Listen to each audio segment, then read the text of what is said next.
Hey, everyone. Hello. Good morning.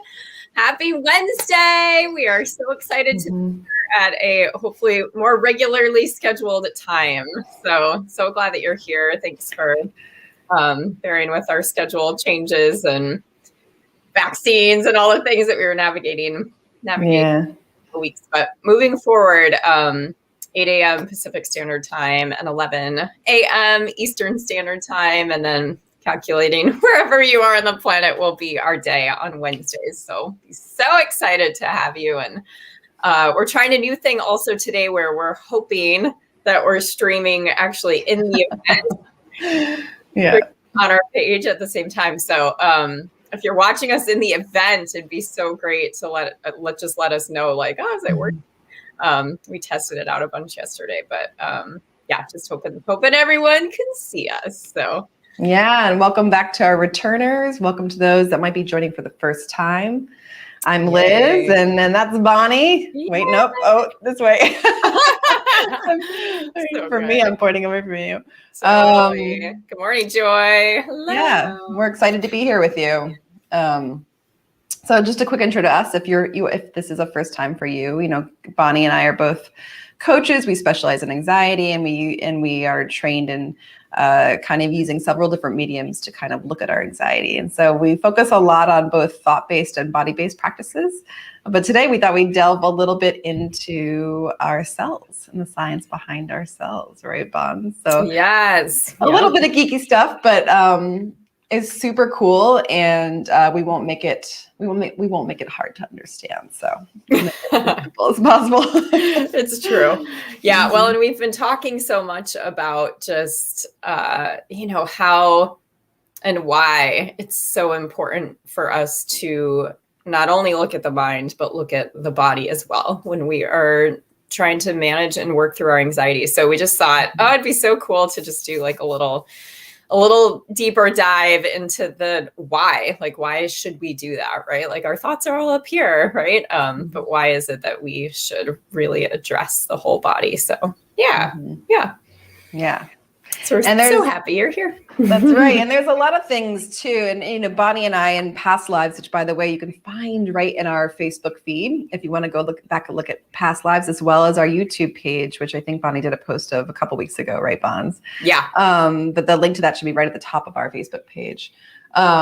We talk about the body a lot and all the ways that we can actually work with it to kind of help train and rewire our brains for more resilience and to manage our anxiety better, work with our anxiety better. So it's really amazing the more we learn about it and know about it. And now that there's just so much science behind what people have felt for thousands of years, and we're able to bring this science, to our awareness, which I think Bonnie and I both feel like really helps. So just know that there's lots of reasons why we work with the body, and this is kind of one aspect of it. So we're excited to talk about it. So true. Yeah. And Liz, I don't know if on your end the comments are not showing up there, but they're showing up on Facebook. So good morning to Cheryl and Kirsty and Kathy. And we're all so glad that you're here. I don't know why that is, but good to know. I'll pull it up. Yeah. Troubleshoot that later. Yeah. So Liz, did you want to get started talking about Candace? Sure. Yes. The amazing Candace. Yeah. So, a little quick history lesson.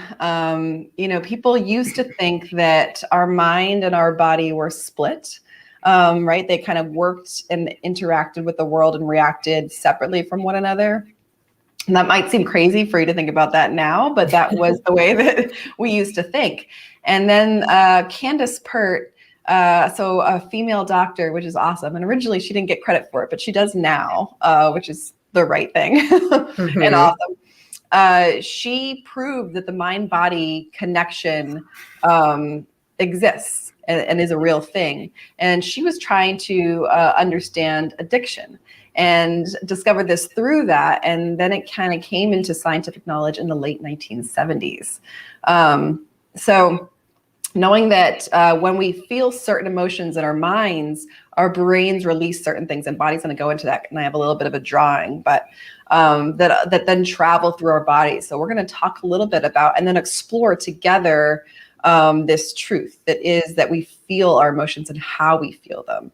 So again, just kind of connecting what you might already notice or feel in your body, but to some science, and then give you kind of the beauty of this knowledge and how we can use it to benefit our kind of relationship with anxiety. So that's where we're really going today. So good. Yay. Good morning, Jessica. So glad you're here. Yeah. And so Candace Pert, it's P-E-R-T, if you're interested in looking up her work or research. Yeah, it's just a really neat to go and just read about her. And yeah, again, Liz and I get really like, ooh, did you hear this about this, sciencey thing? And yeah, anyway, that's what we talk about behind the scenes a lot. So we're super excited to just bring it to you. So yeah, what Liz was starting to introduce is, to me, just like completely mind-blowing information. And I love it because it really explains why we feel emotions, not just like up here, right? But in our whole body and not just in our thinking brain. So what happens is when we're feeling certain emotions in our minds, so let's just say we're feeling depressed, right? The brain releases chemicals into your system that are called peptides. And what happens is these peptides just completely flood your body. And what they do, so if you imagine just like this little molecule, right, that's traveling through your body, and it goes and it's like a little messenger, right? And the message that it takes with it, right, when we're feeling certain emotions, is the message of that emotion. So depression. So it comes to each and every cell, right? These peptides visit every single cell in your body, and they knock on the door and they say like, hello, right? Let me in. And there's receptors on each one of your cells. Every single one of your cells has receptors that kind of open the door to the peptide. And the peptide says, okay, so your brain up there, is sending these messages. We're feeling depressed today. Okay. And the receptors then receive the message. All right. Okay. We're feeling depressed. I'll go in and send that message to the cell. Okay, goodbye, and they go their separate ways. So then the receptors pass the information to the cell. The nucleus is like the brain of the cell for whatever emotions that are happening in the body. So the receptors will tell the cell and give the cell those instructions. Hey, we're feeling depressed. We're feeling depressed today. And what happens is really incredible. And it's been shown on a very like scientific, microscopic level, as they've tested the chemical composition of each of the cells, right? When this happens, and the cells change on a chemical level, depending on whatever emotion that we're feeling. So each and every cell in your body changes with that message of whatever emotion it is, this message of depression. Your cell changes on a chemical level that can be measured, right? And so that is why we feel, when we are feeling depressed, right? We feel it. We don't just feel it up here, right? Like with our thinking brain, and we're thinking, that we're depressed, but we really feel that on a whole body level, right? And yeah, I know that many of us have experienced what that actually feels like, but the same thing is true for joy, that the brain will say, okay, we're happy and joyful today. Those peptides, little molecules, will release and go down into your body, and then send that message to the receptor that says, we're joyful today, right? And then the receptor passes that message along to the cell and the nucleus of the cell, and then they react accordingly. The cell then changes chemically towards joy, right? And we literally can feel joy in our entire body as well, right? Mm-hmm.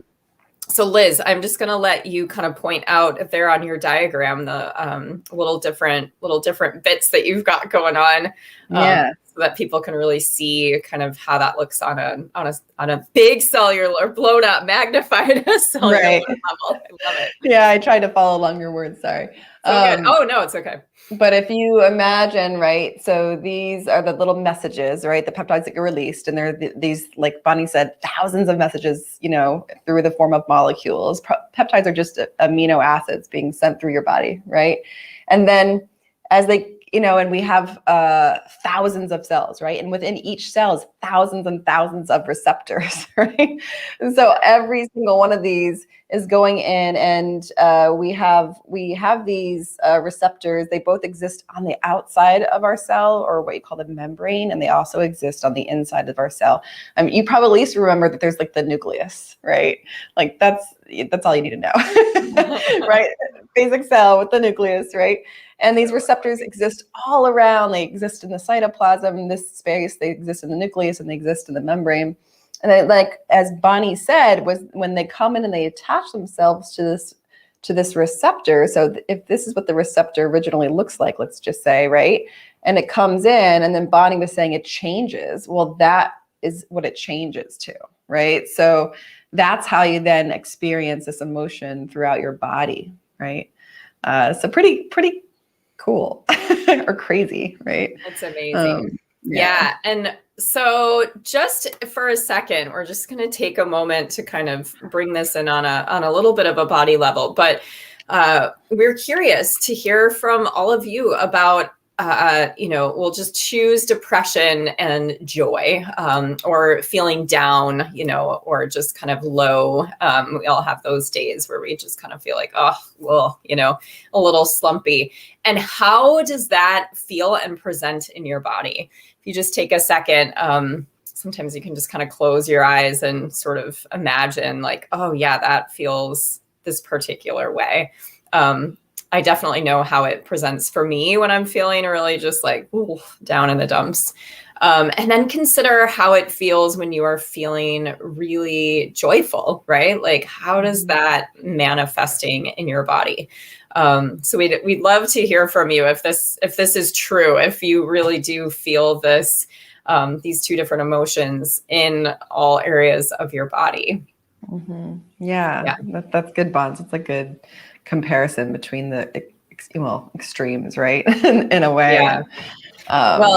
Yeah. And the amazing thing that they determined, which is why we are just love talking about the body, is they found that, okay, there's this chain, of reaction that comes from the mind and then goes down to all the cells and impacts us on a body level, right? Mm-hmm. And yet it can go the opposite way as well, right? So that we can really work within our body to then send messages back up to the brain. So Liz always, she just speaks about this in such eloquent ways of really using our physiology to impact our psychology. And this science, this little bit of science right here explains really exactly why that's possible. And it's such powerful information. So yeah. And all of this work that we do with the body, right? We're just sending messages from different locations of the body or stimulating certain aspects, right? And then that all travels back to our brain. So, but we are actually changing on a cellular level when we choose, to use our breath or to exercise or create movement or listen to music that ignites some kind of positive emotion, right? You are literally changing your body on a cellular level. And then Bonnie and I in the past, if you've not joined for those lives around, we talked about the vagus nerve, right? We can also stimulate nerves, right? And of course, it's all interconnected, right? And then all of these messages are going back to the brain, right? And that's where we begin that rewiring and that retooling. So, you can take this. Bonnie, I don't know if you've gone through this, but I have taken this where. And so I like to just say this out loud, where if I'm feeling low, I'll go, oh no, all my cells, oh no, right? Like I've definitely gone there and so, but the truth is, right, once you start to become aware of and recognize that, like, then you know that it becomes a choice. And that's what ignites curiosity, right? Instead of just feeling like, oh, I feel, or I think, I believe I'm stuck, right? Yeah. So I think that's where knowledge gives us benefits, right? Because we know that we can stimulate and change. Now, whether we do or not, that's up to us, right? And that becomes the hard work, right? But we also know, as we begin to train our brains more and more in one direction, it tends to notice that, like that, attune to that, and then choose it again. Yeah. Right. So the more you so practice true. it, the more that it becomes easier. Right. Yeah. But I can definitely get, myself into a little bit of like, yeah. Well, and if you can change your physiological association to whatever emotion is happening in your body, right? Then that's again where we can just put the boost back up so that we can start really working then on having the train to go the opposite direction. Yeah. And really use our beautiful bodies to impact our minds in really positive and healing ways. So right. Yeah, I see that joy. Oh, sorry, Liz, go ahead. No, that's okay. I was going to say, that's why the more and more tools in your toolkit are helpful, because if you're like, oh, I don't know what to use right now or do right now. Right. And we've had some folks come on, Jackie's come on recently and said what she's been using and doing that's really helped her. Not everything will help every person, right? Like we talk about heart math meditation often. That's not going to serve everyone. It happens to serve Bonnie and I a lot, right? But that's why we'll offer all these different tips and tools to see what works for you, right? From a body level, from a mindset level, from a consistent practice level, from a curiosity level, right? From movement to music, right? So the joy in this is you get to discover what really feels good for you. And then those feelings change your cells. And then those cells change your brain. So it's kind of a cool truth. Yeah. Such a cool truth. Yay. So Joy was saying, I do feel them when sad, I can feel heavy and sluggish. Yeah. Whereas joyful, she feels like she can breathe better. Oh, yeah. So there's like a lightness. That's definitely how I feel it as well. Like I just am, like kind of tired. And, but yeah, when I'm feeling joyful, it's, you feel like you can just float. Right. Yeah. And Kathy was saying, when she's feeling low, she feels physically and mentally dull. And Joy feeling motivated and creative. Yeah, it's true, because it really does hit you on kind of like a brain level of like feeling brain foggy. I've definitely experienced that. Yeah. I've said this before, but I definitely get like the tunnel vision effect when I'm depressed. Where I'm like, I'm not seeing that's why I use that ease keys a lot of staring at the horizon, that we've talked about in the past, just kind of opening up your vision. Yeah. Good morning, Denise. So glad you're here. So, there's different body practices. And in a second, Liz is going to lead us through a breathing practice that is really powerful. And again, just another tool, but what we're doing when we're working in the body is really changing the energy in the body, right? And, just particularly because we have a beating heart, that creates electrical impulses that then travel throughout our entire body. You carry energy within you, right? That's just science. So when you are working with the body, all of these different body modalities are working to just change that energy in your body so that, again, you can use your physiology to impact your psychology on a really powerful level. So, things that we work with are, again, like heart math is such a powerful, powerful technique. Just getting out and moving your body, exercising, using EFT or TFT tapping therapy is a really powerful way to change the energy in your body. Energy work that people might do or that you might receive, that's a way to change energy in your body. And breath, really. And so Liz is going to talk us through a little bit about why when I first consider breath, I'm like, breath and movement. Okay, interesting, right? But I love the way that you describe how this works in the body, Liz. Yeah, well, we don't realize this. And, I will say, right, how many folks have heard the classic lines within meditation and breathing of, take a deep breath or clear your mind, right? If those don't work for you, you're not alone. Those don't work for me either, right? So I personally need to, and I know I'm an experiential educator and teacher and trainer through and through, right? But I need more of an invitation into my body to really feel that invitation into meditation or any kind of mindfulness practice. So, and I will say that the statement of clear your mind, it's not only not doable, but is really the wrong focus for meditation.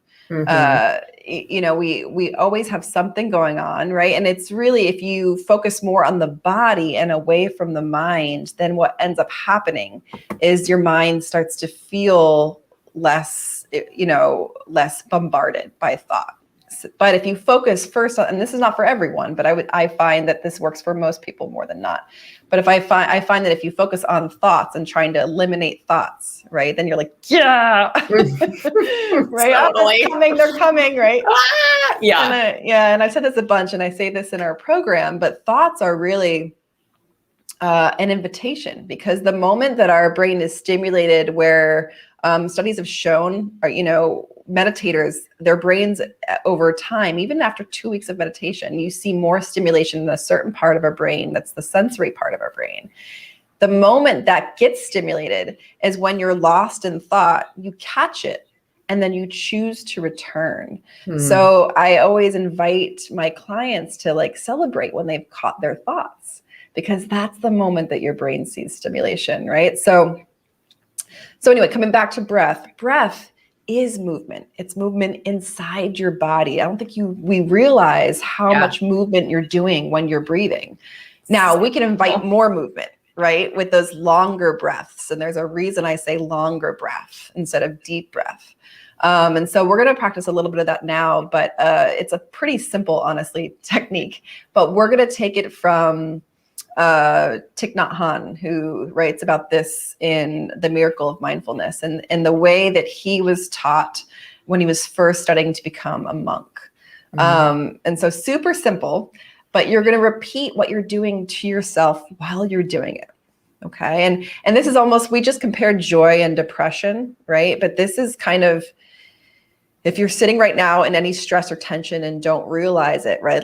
We're going to start to invite some calm, right? Some relaxation, and you might notice a change or shift in your body. Okay. So first, just have a seat, or you can also lie down. And if you're beginning to practice meditation or breathing, lying down is a really, really good way to start. Just FYI, because you really experience a lot of the movement of your belly and chest when you're taking longer breaths. And you can place a hand on your belly and on your chest. Actually, let's do that now. I don't want to keep whacking my mic here. Yeah, that's right in the middle. I think I'll just keep my hand on my belly. So let's together close our eyes wherever you are, and just take a moment to scan the body from head to toe, wherever you are. You don't need to be any certain place. Just notice where you are. Can you notice any tension at any certain place of the body? Like right now, I notice it in my eyes. They're not relaxing, my shoulders. And let that be what it is, but let's take a long inhale together. So just slowing down the breath in through the nose, and then we'll slow down the exhale through our mouth. Here we go. Long inhale.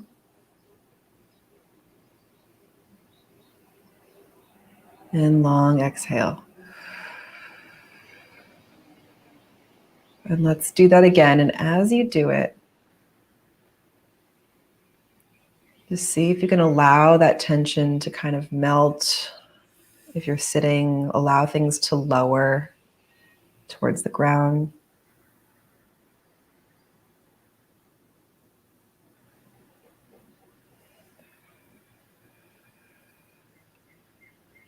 And continue to invite these long breaths. And just see if you could work on separating the shoulders even more from the ears, no matter what position you're in. Allowing the arms to feel heavy.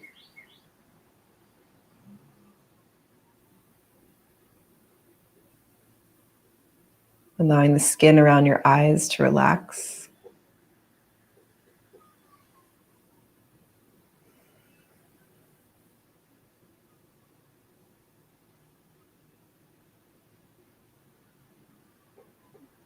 And if you have your hand on your chest or your belly, you can leave it there if you're curious. And this is maybe a first time for you, or you can allow your hand to come back down to your lap and just allow the pace of your breath to come back to its regular speed, regular level.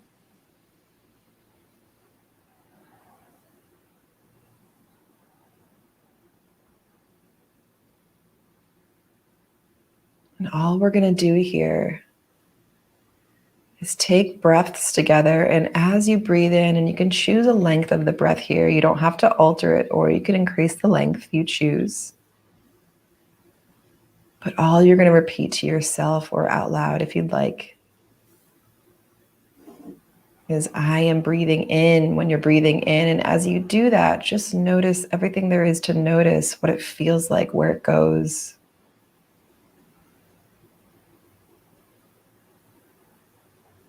And on the exhale, I am breathing out.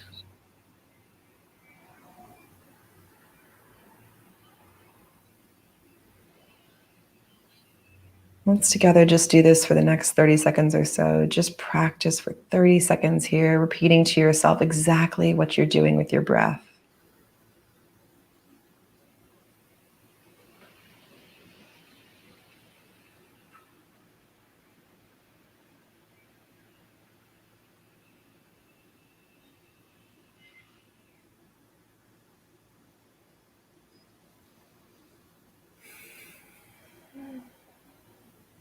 And see if you can follow it with curiosity. Watch your breath travel wherever you feel it.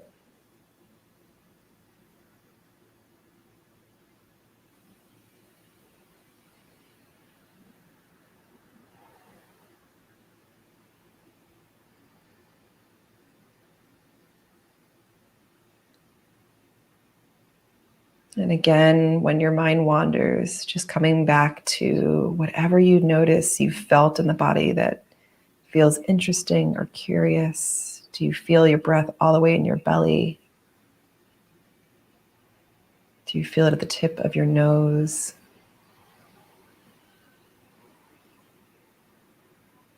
Maybe in your throat or up in your head?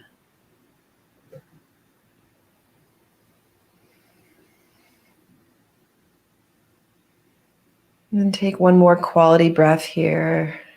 And as you exhale, just allow yourself to come back to its normal pace of breathing.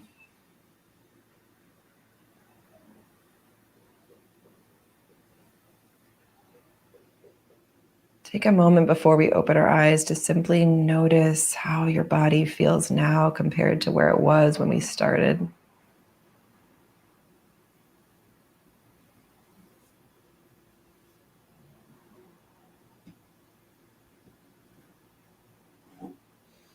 And then we'll slowly open our eyes. Whew. Nice job. Oh, I know, right? It feels so good.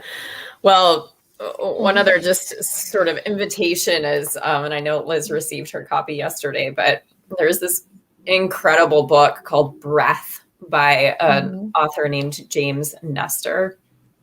And I started reading it, and it is like so powerful. It's written like a novel, and so it's really easy to read, yet there's like really good deep science. And it was this man's work about just his questioning and investigation into people that can do like deep diving, right? And hold their breath for a really long time. And he was like, how are these people able to do this? And the deep divers have said, like, we're not like special. We've just learned how to breathe. And so, let me see if I can pull it up Yeah, I here. gotta, this is how good it is. I got into like one chapter in the audio and I was like, I want a hard copy of this. Yeah, you see that? So it's a bright yellow cover, and Mhm. it's the new science of a lost art. So he's really talking about how, kids are such amazing breathers if you ever watch them, right? Like they're belly breathers through and through. And then just, as we go through life and experience different things or stress, we tend to just forget how to breathe, right? And so it's just the story of kind of the disevolution of breathing, and how we can just really change and move through learning how to breathe well and how much it impacts. So thanks, Liz, so much for just offering us those consistent reminders of how to come back to the breath. Yeah. And if you did that with us, remember, you just changed all of your cells. Yeah, it's true. It's true. It's pretty powerful. Well, we will see you back here next Wednesday at 8 a.m. Pacific Standard Time and 11 a.m. Eastern Standard Time. And we're just so excited to be here with all of you. We have exciting stuff in the works. We have another workshop coming up that will be similar yet really different to the workshop that we did this past February, beginning of March. And so we'll be sharing out more details as that comes up in May. So really, really excited to just be here with all of you. And I'm going to leave you with a poem today. Yay. And let's see if I can get it here. Self-love is an ocean and your heart is a full vessel. Make it full and any excess will spill over into the lives of the people you hold dear. But you must come first. So just keep this reminder with you throughout the day, and we will be so excited to see you soon.